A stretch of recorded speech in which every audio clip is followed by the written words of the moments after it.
Dovrših ručak, sam za stolom, u tuđoj kući, u gostima, daleko od rastušja, daleko od majke.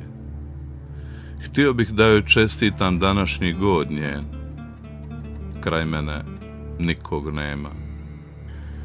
Pomišlja li možda kud se djedoše žetve, gdje je klasje nad kojim se brižno saginjala pola stoljeća, a sad se nad njim saginju kćeri njezine.